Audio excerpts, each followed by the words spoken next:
Hello, and welcome to the Proactive Caregiving Podcast. As a CPA with over 20 years as an industry accountant, Jessica stepped away from the corporate world to become a full-time caregiver for her mother. Having learned invaluable lessons along the way, she is now here to share those with you and to invite you to join her on this caregiver's journey. Here is your host, Jessica Cannon. Hello, everybody. Today I would like to introduce you to Sarah Hyde-Williams. As co-founder of Senior Living Advisors of Austin, Sarah has nearly 20 years of experience serving seniors and their families as an elder care expert through her various roles within assisted living and dementia-supportive communities, home health, and hospice. Through deep compassion and respect, she guides families in finding care for an aging loved one, which can often be a difficult and overwhelming process.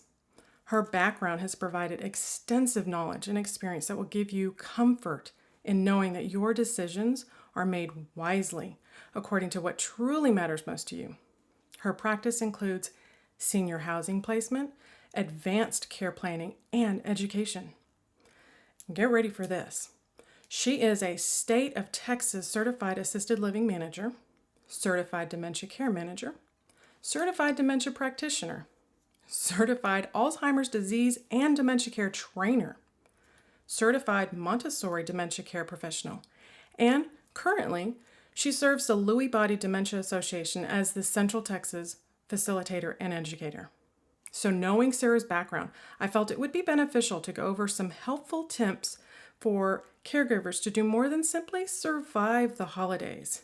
Yes, after the year we've had, it's hard to believe the holidays are just right around the corner. Whether your loved one is living at home with you or in a community for seniors, then you might already be feeling the day-to-day challenges and stressors without adding in expectations for the holidays. So, Sarah, thank you so much for coming on with me today. Absolutely. Thank you for having me. The holidays are always, over the last couple of years, they've become a mixed bag of excitement and nervousness about preparing meals and family gatherings. And now this year, it's been a different kind of an expectation for the holidays with Mom now in the facility. Yeah, I'm sure. You throw COVID into the mix too, and now we're really hit with something extraordinary, aren't we? Right. And earlier this year, when her birthday was passing, I started thinking, and of course, it was right around the time that COVID hit and things were being shut down. And my first thought was, I won't be able to spend a birthday with her. I won't be able to go in and bring in the balloons and make her day a special day. So what can you tell us about stepping into these type of holidays with our loved ones? Right. Such an important topic to have, no matter what time of year it is. But specifically, we begin thinking about this when we go into Halloween, Thanksgiving, Christmas, Hanukkah, all of that all put together. But, unfortunately, holidays and special occasions can really bring out the best and the worst in us. True. We often have such unrealistically high expectations of how it's supposed to be, and then we're left disappointed by how these special occasions truly turn out. Right. So, sometimes this will be the last Thanksgiving, the last Christmas, the last Hanukkah with our loved ones. And so we feel enormous pressure to make this time especially significant.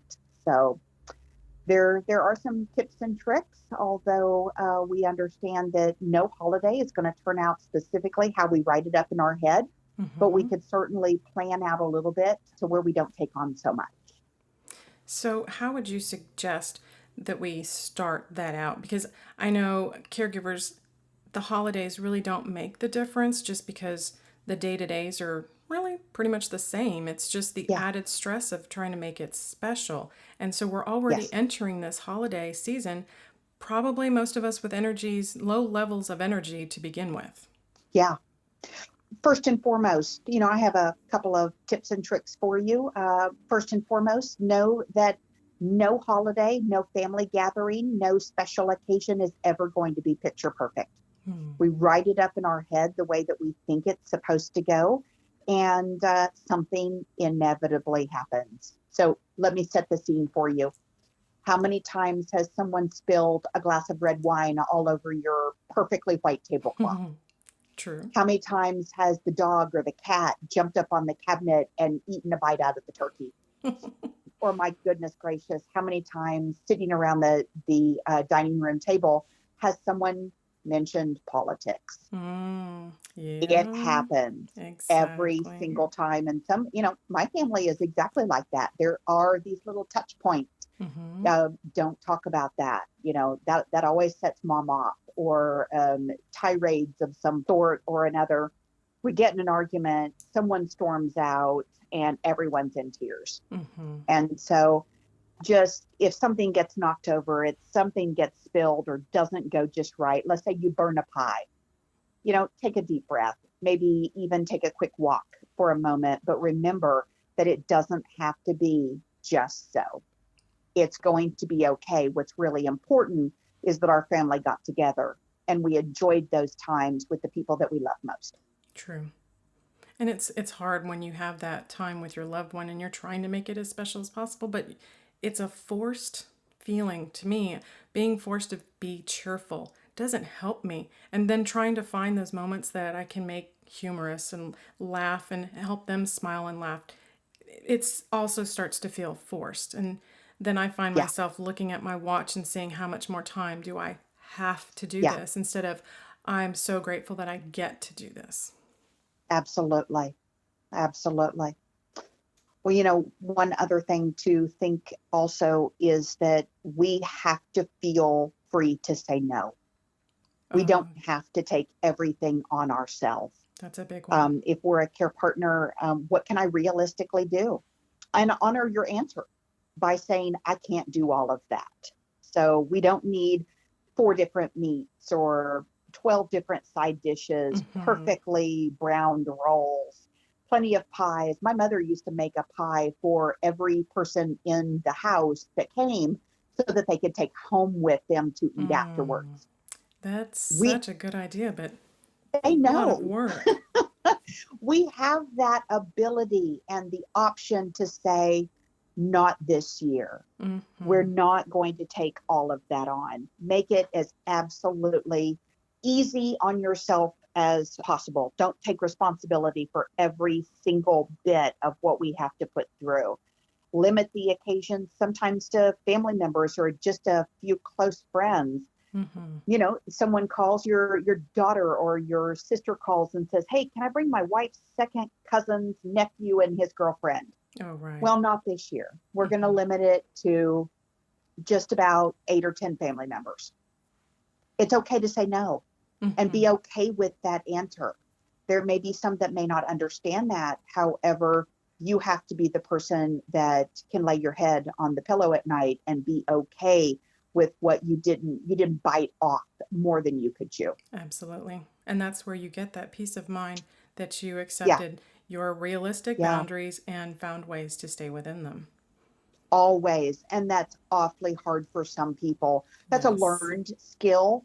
We have to learn that if we are the care partner to our person, that we cannot be all to all. We do what's important. We recognize what our priorities are. And we have to say, I'm not going to do that this year. However, let's find an alternative. Yeah, and sometimes that alternative might be multiple nights that don't include your loved one, just because you have one very intimate evening with your loved one, and then you have a different evening that's with everyone else that couldn't attend or was not beneficial for them to attend. And it doesn't always have to be in the home. If it's possible, maybe you can go to a restaurant, for example. I know this year for COVID, it's quite different, but there's different ways for meals and time spent and good memories to be still made at this time. Yes. One of my absolute favorite things to suggest to care partners is to give yourself a break and ask for help. Yes. A lot of care partners, and people mean well. They'll walk up to you and say, oh dear, let me know if you need something. Have in your back pocket something, 2 or 3 different things that you need help with. I would love it if you would come over on Thursday afternoon and help me with a couple of loads of laundry. I would love it if you would help me polish the shoes to get ready for our special occasion. Right. Some little things, have it already in your back pocket. True. Another thing to always consider is Thanksgiving specifically doesn't have to be turkey and 12 sides and a pie for everyone to take home. No. It can be a sandwich on a paper plate served in the living room, and that's okay. It is. It is very okay. To ask for help is important. I would really appreciate it if you would order out and either bring or have delivered a side dish, or run by and pick up a salad. I'd really need some help setting the table, or bring a flower arrangement. You could even, one thing that some people don't think of, if you really do need that big family dinner and that's absolute tradition for you and your family, what happens with all the children running and playing and speaking loudly?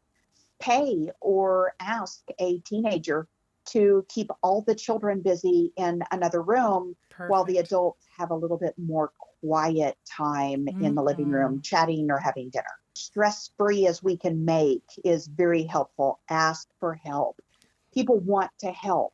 You just have to be able to ask for it. Right. And that is sometimes a hard thing to do, because I know whenever my mother-in-law would visit and she would say, "What can I do?" I would often tell her to just go ahead and relax in the living room and spend time with everyone else. And I would take on as much as I could, but yeah, it didn't help. And it would always help to have, and that's something that having some more people there doing things with you, you're doing things together to enjoy the moment, not just survive the moment. I don't want to have 16 people over at my house and spend the entire time cooking in my kitchen and not being able to enjoy them. Exactly. They want to help. If it's nothing less than set them at your big island bar and give them every single bit of salad fixings out of the refrigerator and say, put together the best salad that you have ingredients for. True. It gives them something to be useful. It sparks a conversation, and we get to enjoy people in our home and not having to be isolated from them doing all the work. And that's extremely helpful, because then you refocus everybody. Your loved ones having a great time. Hopefully they're enjoying every person that's there and they're in their own capacity. Yes. Another thing to really think about is whether our loved one has physical challenges or cognitive challenges. There may be some things that they need a softer, quieter environment. Maybe the stress and the hustle bustle is not going to be good for them. So as stress-free as we can make it, and maybe pull them aside and have a one-to-one, have a jigsaw puzzle set up in another room that's awfully quiet, and one-to-one activity with someone in the family can keep them busy and occupied and engaged in a conversation. Right. That's perfect. And they don't feel left out. Because I think oftentimes we assume that maybe they're not as coherent as they really are, or maybe they've tuned out or they're checked out, especially if they're in a living room watching TV, and maybe they feel like they are enjoying themselves doing what they're doing at that time. But I think sometimes, I know I experienced it in our family, that we felt uncomfortable, and sometimes we would let mom sit and watch TV while we got together and connect and had our own conversations. And then after a while it was like, oh, I think mom's been left out of this just a little too long. There's a lot of our folks with cognitive challenges that they may not be an active participant in the conversation. Right. However, they like to sit and listen. Yes. And from time to time, we can turn around and say, Mom, I remember when you used to bake those great chocolate chip cookies. Do you remember that? And they'll, oh my word, yes, I did. What's something that your mother would make that you loved? Or I can't remember quite, do we put cinnamon in the pecan pie or not? What do you think? And to engage them in that conversation to where they can be an active participant. Right. And then you feel like you're having an actual moment with them at the time. Yes. Yeah. My fear was always that the holidays would come around, and if I focused on what she was no longer able to do, that I wouldn't enjoy the holiday as much. And letting go of the fact that it can't be perfect, it's not going to be perfect. There's no amount of planning or preparation that I can put into it to be perfect, because it really comes down to that moment of how is she receiving everything? How is she feeling throughout all of this? Very much so. Yeah. Another area that I may even embrace more now going forward is stepping away from some of the traditions. I mean, as far as trying to be realistic and not overdo things, that may possibly include starting new traditions. Absolutely. Thanksgiving doesn't always have to be done at our house or at mom's house any longer. Let's pass the baton and have it at someone else's house and leave a lot of the hustle and bustle to them. And we simply bring a dish that we went through a restaurant and picked up. So I know this time of year and the year that it has been with COVID, it is going to be extremely impossible to get into a facility to share that holiday. But let's just say in a normal situation, or even hopefully by the next holiday season, that we would like to visit, for those of us who have loved ones in a facility, how would they be able to approach that and make it, I guess, as least stressful moment as possible for not only the resident or our loved one, but for the staff within as well? Mm-hmm. Well, one of the things that came to mind the other day when somebody asked me about what are we going to do specifically, and I keep mentioning Thanksgiving because that's the next holiday coming up. What you could do is put together some sort of a meal or a dessert, and at that certain part of the meal or dessert time, FaceTime your loved one. The care staff can bring mom's favorite piece of pie out at that time, and she can sit and eat her piece of pie while we all have dessert as well, and we can chat and catch up. That might be a really good way of connecting. That would be nice. Another way of showing appreciation and Thanksgiving to our care staff is to have something delivered there. You don't have to make it yourself. However, something to show appreciation, handmade cards would be greatly appreciated. Everyone in the family write a simple little card and mail it to your loved one so they get mail. Oh, that's true. Yeah. I like that idea. So something that engages them with the rest of the family, but we can kind of think outside that proverbial box to where they may not be able to be with us or us with them, but they're still engaged in the family get together, however that may look. It's a connection, a moment of connection, regardless if it's physical or virtual. Yes. Yes, it definitely is a trying times now, trying to get through this holiday. It's one thing to now leave our houses with the mask on and go to the grocery store and get through in as peaceful a time as possible, but carrying that peace throughout the meals and the holidays. Yes. The families gatherings, whether we have mixed opinions on anything and everything under the sun, like reconsider who should be under the same roof in the same room at one time. Absolutely. We all know that not all family members are going to see eye to eye. No. I have 3 sisters and a brother, so there's 5 of us. And we have differing opinions. We have differing political views, differing religious views. Not everyone is going to agree at all times. You know what? I like cinnamon in my cranberry sauce.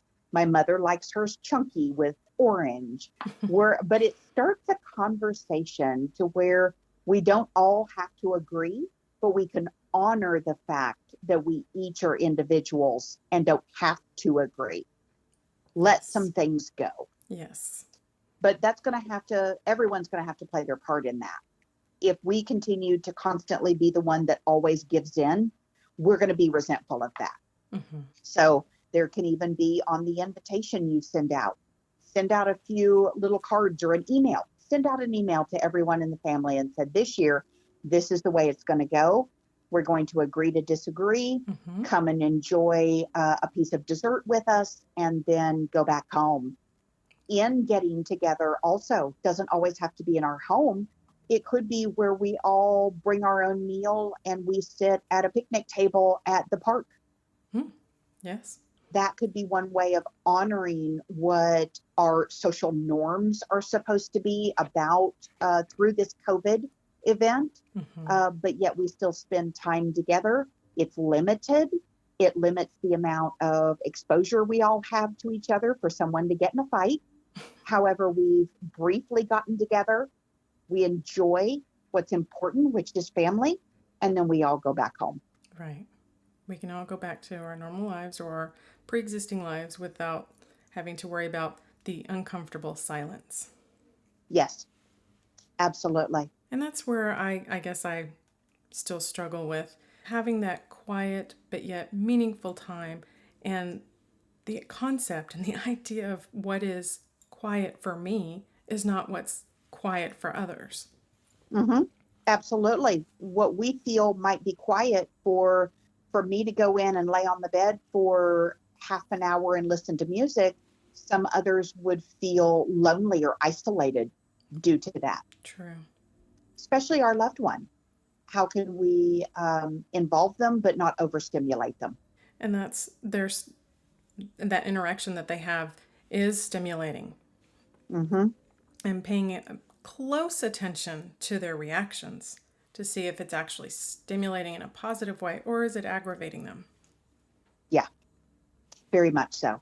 And they're going to give you hints. I am not a big fan of the term behaviors. However, I do like the word responses. They will respond to their environment around them. The way you speak with them, whether it's too loud or too soft, or they're being overstimulated, can we step back from that? So those responses through that nonverbal communication will tell you whether or not they've had enough and they need to step back, or yes, we can still continue to keep going with our meal or our conversation or going with the day. Knowing that when that time comes and we get those responses of, nope, this is too much, I'm ready to go home, we cut it short and we go home. And sometimes that's what has to happen. And there's nothing wrong with that. Well, and I don't ever want to make the correlation between our elderly or older loved ones and children. However, think of it in this way. When our 2-year-old was taken to the grocery store and it gets to be so much, the lights, the noise, choices of 54 different types of cereal. Oh my gosh, which one am I going to choose? And they had a meltdown in the middle of the grocery store. Right. Think of it the same way. It's way too much stimulation. It's too much. They've reached their limit. And we have to, in an essence, take charge of the situation, say enough is enough. We're going to step back or go home or do what's best for our loved one that has had enough. True. When I recently was able to visit my mom, I was thankful that we got about 45 minutes into a visit before she said, I'm ready to go back inside. Yeah. And I wanted more time with her, but I had to respect that and notice that she was tired. I was able to engage with her, and through that engagement, it was exhausting for her. Yes. It's a lot of thought process sometimes to hold that conversation, that our attention, our cognition, our reasoning, our processing skills may be a little fuzzy due to a cognitive impairment. Right. We have to recognize that for them, that's a lot of work, keeping attention for 45 minutes. Definitely. And that's something that brings to mind the reality check of this. As we approach these holidays, there are some times that the reality of everything is outside my forefront. I just don't have to be concerned with how she's doing as often as I would have been before. But then the holidays come closer, and with my expectations and learning how to let go of some of those expectations, but then at the same time, that mourning process that comes and goes, grieving every time I get to spend time with her and see her abilities are less than they were last time, or her attention span was less than they were last time. And to fight that automatic reaction of, oh no, is this going to be the last holiday? I finally accepted it's okay to cry. Yeah. It's okay to Very feel much so. depressed at that moment. I mean, it is a harsh reality check. And it just so happens the holidays seem to bring that out more than the rest of the year. Yes, and you pinpointed it very nicely. It's our own expectations that are put on that interaction. Right. And then that expectation for me, sometimes it comes from knowing I have other friends that have, and I hate to put it this way, normal families that are not having to live and accept and deal with the challenges that we normally deal with.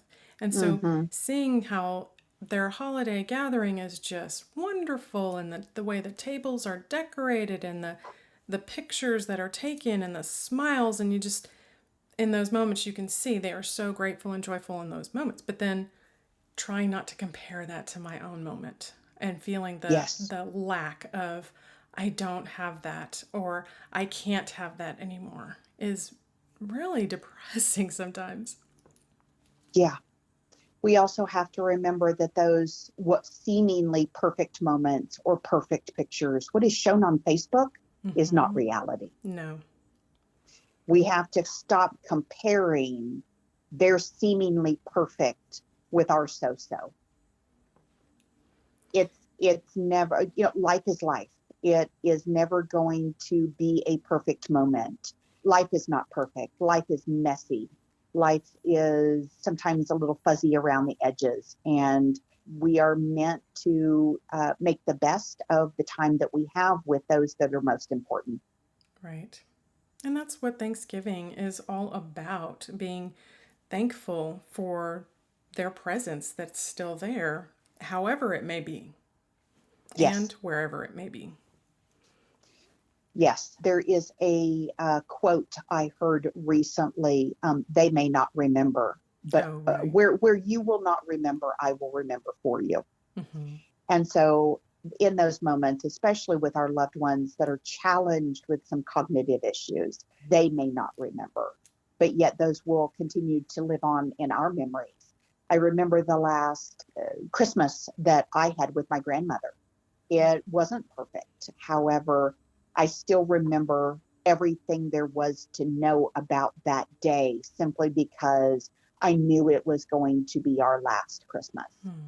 And so remembering that in my mind, and I don't remember, the little things about the wine spilt, or the dog ate the pie, or whatever little things that happened that may have seemingly upset us.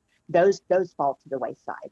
Right. What we're left with is the way my grandmother laughed, the story that she told, that she engaged and she was with all of us in and of that moment, that I carry through the rest of my life. Those are my memories.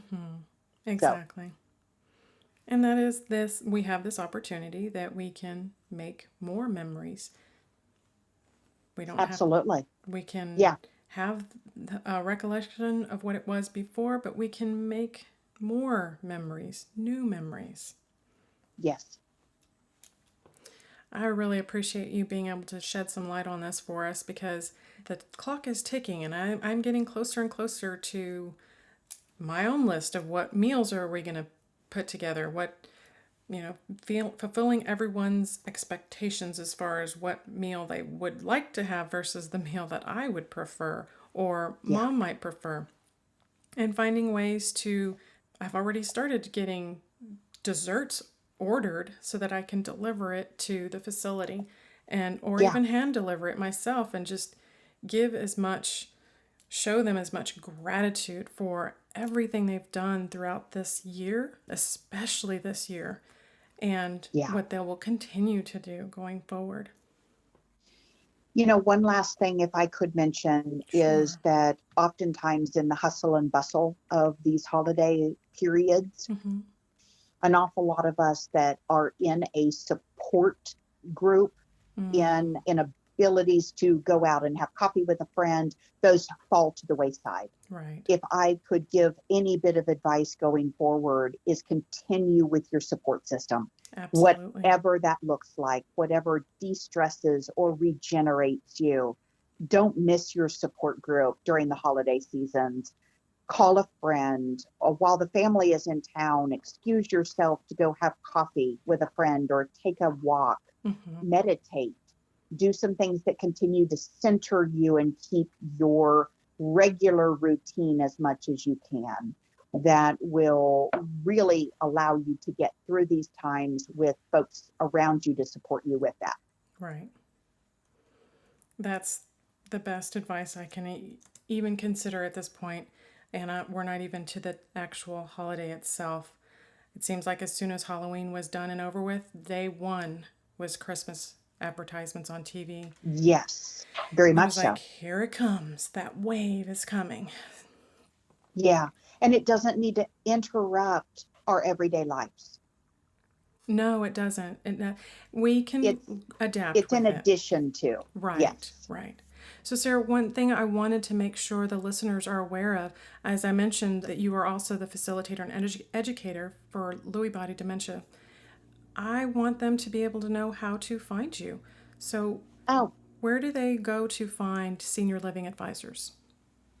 You can go to our website. It is always a constant work in progress. Of course, we're putting lots of resources on the website for you during this time. You can find us at www.seniorlivingadvisorsaustin.com. You could certainly always send me a quick email at Sarah with an H at slaustin.com, or you can give me a call on my mobile phone. That's 832-794-8810. Perfect. And so there you go, ladies and gentlemen. We're heading into yet another season of holiday, another season of change. And with the way the year has been, we are all going through all sorts of change. And so to recap quickly, I want you to remember, it's okay to cry. Be gentle with yourself. Keep evaluating your expectations. Keep it realistic. Delegate responsibilities and activities. Start new traditions that make sense. Don't be afraid. Do things together to enjoy the moment, not to survive it. And while you don't need to force the cheerfulness, just remember, laughter is one of nature's healers. And as you find moments of meditation to stay centered, try to keep in mind, be realistic. This too shall pass. I hope this gave you more food for thought. And until next time, be proactive. Take care, everybody. Thank you for joining us today. We really hope you've enjoyed this episode. To learn more about proactive caregiving and to hear other episodes of this podcast, please visit www.jessicalazelcannon.com. This podcast is produced by Cannon Light Media, LLC, www.cannonlightmedia.com. Music provided by Chris Paradise.